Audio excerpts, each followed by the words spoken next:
Boom, boom. Welcome back, everyone, to a brand new rant video. It's been a while. Originally, I was going to do a review of the new Bond film, No Time to Die, back in April when it was set to be released. But unfortunately, the release date was pushed back due to some unforeseen thing that was happening. Something happened this year. I can't remember what it was. Something kind of bad, maybe? Oh, yeah, that was it. Everyone died. But I'm back now.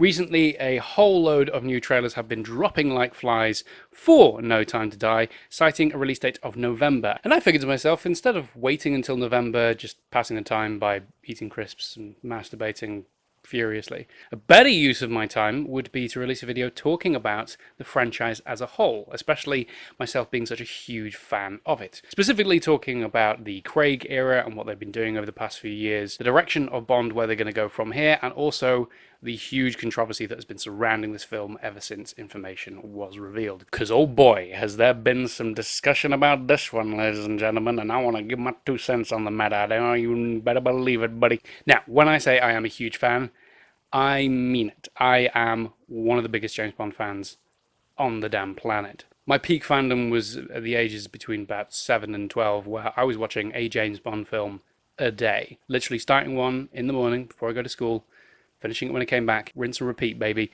Just constant loop. I was so obsessed, I even got the magazines, which came with a trading card game. I got my bag of James Bond memorabilia here.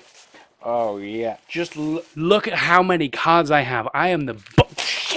Look at that. Look, you got the Acid Fountain Pen from Octopussy. You've got the Moonraker 5. Look. You've even got... Current M. Not anymore. Spoilers. Magazines. It's even got advice on like how to be a spy, how to use martial arts. Look, talk about spiders. Information on spiders. They've even got quizzes on the back. Hire a henchman. Ooh, who would I hire? You're your tough guy, always follow orders or things from the start. Jaws! I'll take it. That's all this video is going to be now. It's just me rereading these magazines and sinking back into my childhood. Anyway, the point is I am a huge fan. Not that that means that I am any more qualified to talk about it than anybody else, but it just means that I do kind of know my shit when it comes to James Bond. And as a fan, I really care about the series because it has some flaws, of course it does, pretty much every series does, but I think there's some real potential for it, and I am kind of worried about where they're going to take it and what they're going to do with it, and also just the discussions that have been had about this franchise. I just want you to know, I just care, and that's all this video is just a fan talking about something they love, basically, and hopefully, together, we might get to a better place. So I guess we'll begin by talking about the elephant in the room, the huge controversy that has been surrounding this film. Ever since the actress Lashana Lynch, I really hope I'm pronouncing that correctly, was announced to be playing a character in it and be taking over the mantle of 007, people lost their goddamn minds thinking, oh my god, a black female James Bond. There are still people out there who don't quite get it. So if you're one of those people, just sit down, relax, grab yourself a cuppa, and let me explain why that's not going to happen. So in the world of James Bond, there are such things as 00 agents. Basically, the elite of MI6, the ones who are granted the license to kill. Hey, that's a James Bond film title. Over the series, we have seen multiple iterations of these 00 agents, from 003, 009, 006, played by my boy, Sean Bean. Love you, Sean. Now, of course, James Bond's codename being the infamous 007. However, at the end of the last film, Spectre, it was heavily implied that he had retired from MI6 for the 100 bajillionth fucking time. I swear to God, he does it like every film now. But he had officially retired and literally drove off into the sunset with Lea Seydoux, thereby retiring the name, and supposedly it was Daniel Craig retiring the name of James Bond. Although I guess, talking of 00s, if you add a couple to someone's paycheck, they very quickly change their mind. Ain't that right, Danny boy?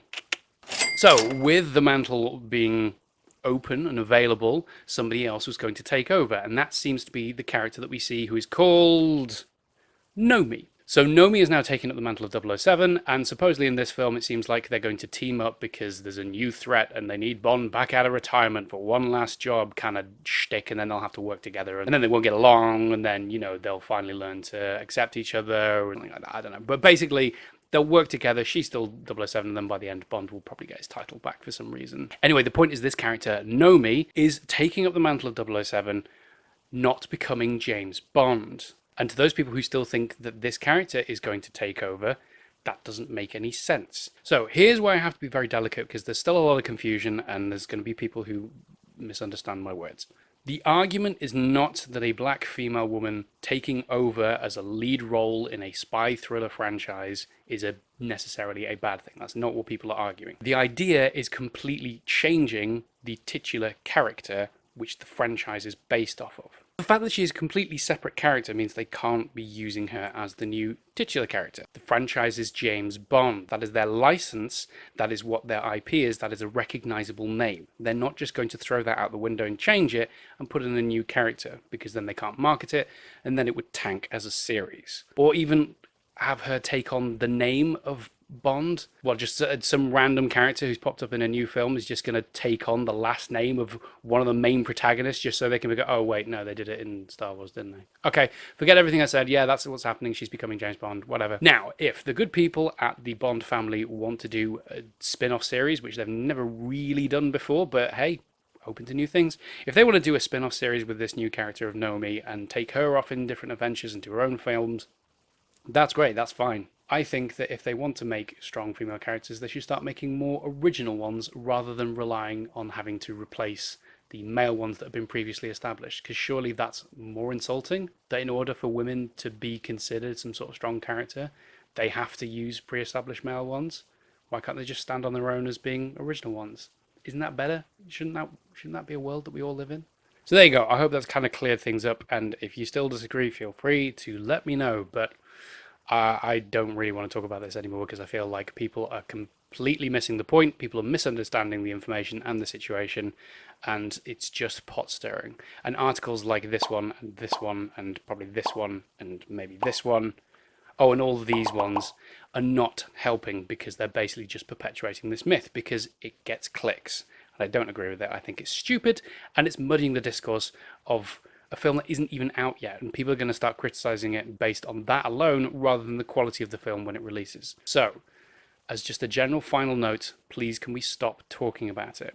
But in terms of who should take over the role, I'll get to that at the end, because I have some thoughts on where they should go in the franchise as a whole, which I think are pretty darn good, and I think you'll agree. But anyway, before that, let's talk about where the series has come from and where it's kind of ended up right now, specifically the Craig era. So way back when I was a wee little lad, there was this little film that came out called Die Another Day. Do you remember that one? You fucking should. It was ridiculous. Die Another Day really did kind of push the boat in terms of the campiness, the silliness of the series. On top of that, there was all sorts of things behind the scenes in terms of Brosnan returning. Apparently he was forced out. The official report is he left. I don't know. We may never know the official story, but I, for one, was kind of disappointed. I thought he was a great Bond, and it would have been nice to see him in a fifth adventure. So then, in about 2004, Craig was announced to be taking over the role of James Bond, and once again, people lost their minds because, oh my god, a blonde James Bond, what will we do? With the new James Bond, they decided to take a new approach to the series, reset, reboot, and give it a much darker tone, returning to the source material of the books. In the books, the character of James Bond is slightly different to how he's portrayed in the films. He's a little bit more of an anti-hero who's extremely flawed. He's merciless and brutal to his enemies, extremely sexist towards women, and he's borderline alcoholic. A lot of it is implied to be some deep-seated mental health issues that he's had over the course of his life, from the death of his parents, his upbringing, his rigorous training through MI6, and his work as a killer. So with that, they decided to implement a lot more of that into the series with Casino Royale, making it a lot darker and making the character, well, more of a character. In previous iterations, he was just this perfect hero who would save the day, better woman, and do it with a smile and a cheeky grin and a vodka martini by his side, rather than actually giving him any kind of character depth or progression. They kind of touched upon it in some iterations, but it was always very surface level. He was still always portrayed as almost the superhuman and still this great action hero. The choice to kind of make him way more flawed and to delve deep into those flaws in Casino Royale was a very bold choice, and I think it paid off. It is now recognized as one of the more beloved of the franchise, easily ranking in top 5 lists across the board by those who decide to do them. I personally really enjoyed Craig's take on the role, playing it more as this actual person while, able to perform these incredible feats, is still flawed, still has limits, and there are still consequences for his actions. All good and dandy. New take on the franchise, everybody loves it, it's a bit more dark and serious, more mature, and they've brought it back to its roots. So what happened? Well, little film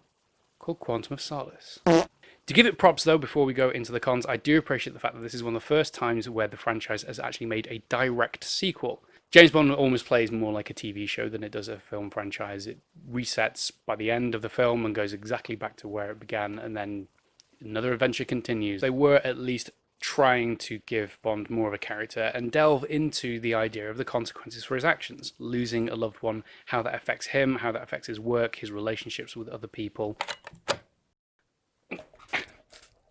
Hi everyone, future me here.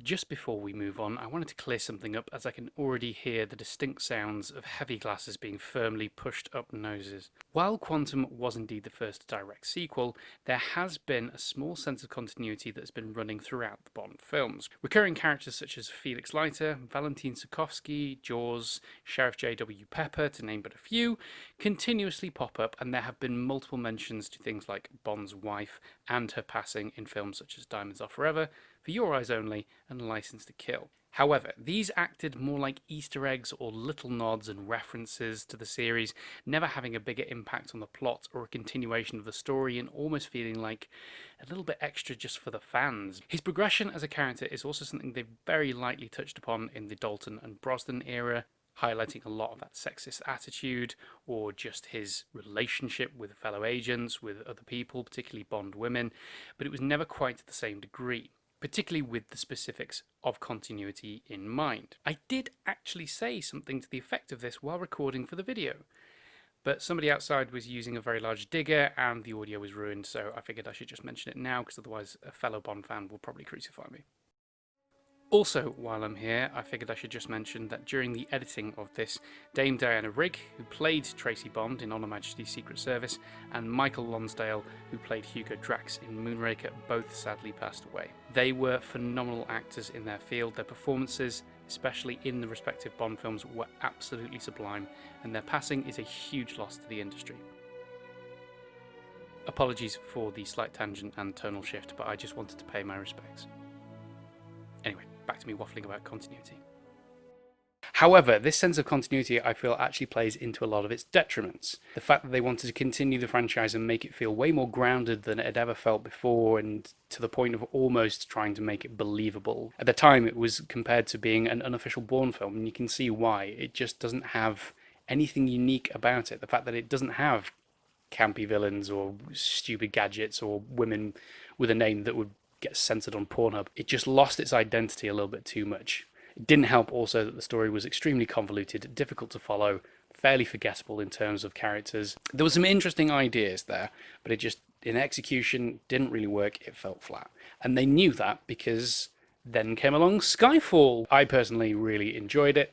It seemed to make a good blend between the seriousness of the new direction they were taking and also adding back in a few more of the campy elements from before. The classic car of the DB5, some kind of gadgets. Great performances by Javier Bardem as a Bond villain. I think he's fantastic. He's chewing the scenery like nobody's business, but he delivers a convincing villain for the modern era, let's say. I also love the direction they took with M, of making her way more of a character rather than just the quest giver, as M has always been. Judi Dench gives an absolute sublime performance, and once again, Craig brings his A game. So, overall, good. I'd give it like a 3 out of 10. I don't know. Numbers don't mean anything anymore. So then came the writings on the wall. And on paper, it should work. Once again, Sam Mendes returned for directing. Big thumbs up here. I, for one, was extremely excited to see the return of Spectre, which had not really been seen since the Connery era. And even more excited to see Christoph Waltz playing one of the more iconic villains in movie history, Blofeld. But it just didn't quite work, and to this day I can't pinpoint why. Again, it has that feeling of Quantum of Solace that just feels very flat, very lifeless, and once again I think it's back to the continuity.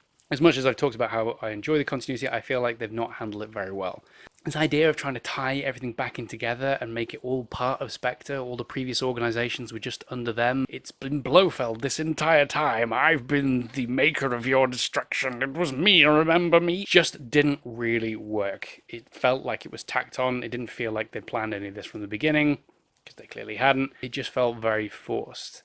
Nice idea and concept, but again, the execution just didn't quite work. And Spectre just feels really run of the mill, very bland. It feels like it should work. There's so much there that they could do with, but it's just kind of boring. Which is very subjective, I know, but this is a fairly subjective video. Don't take it too seriously. Also, before we move on, just a bit of a tangent talking about the Craig era. Who the fuck is in charge of designing the posters these days? They look absolutely awful.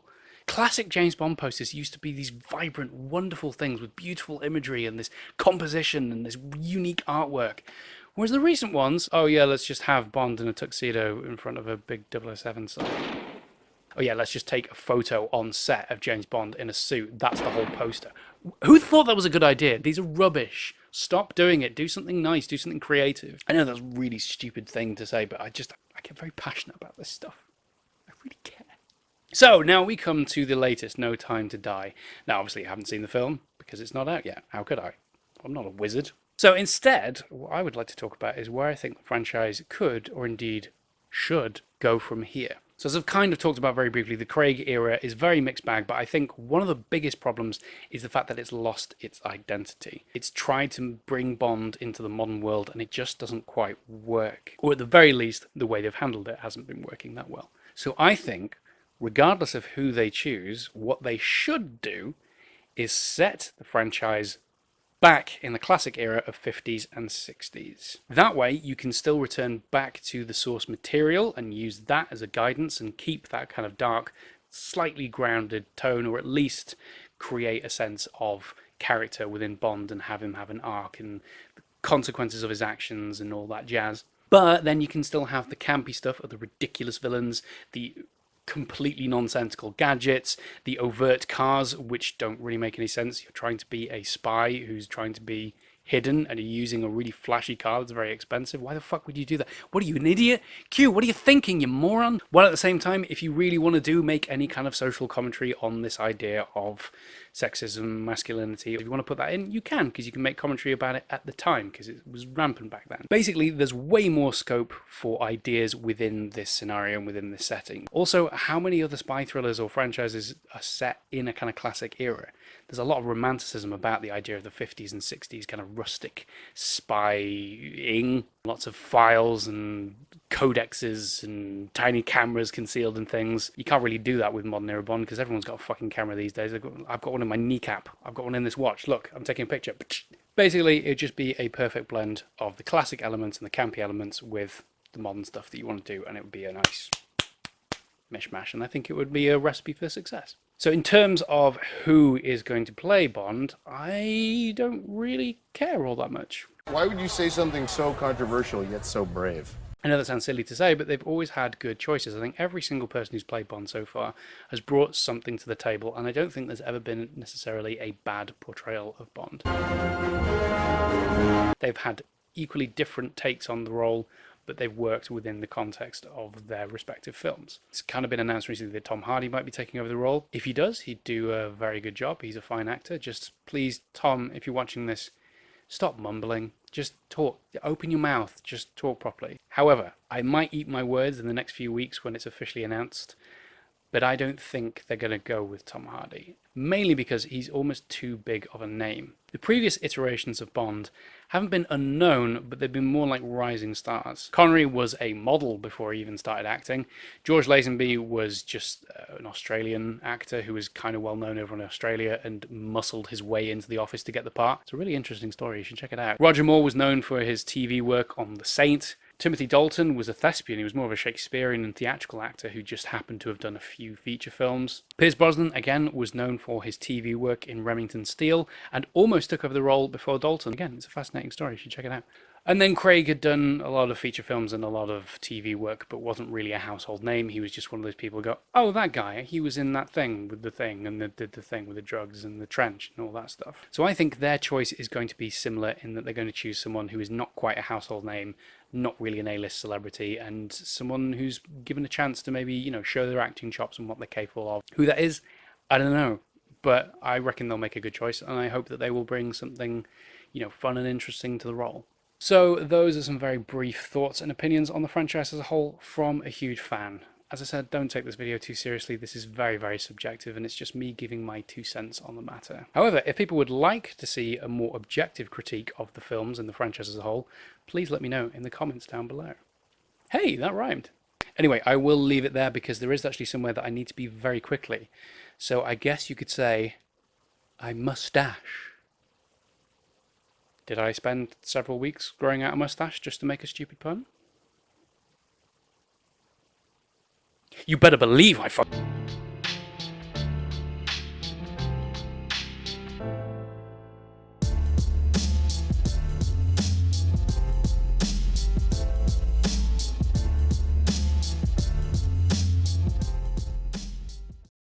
By the way, this isn't a real gun. This is just a fake one. It's not even loaded. Jeez!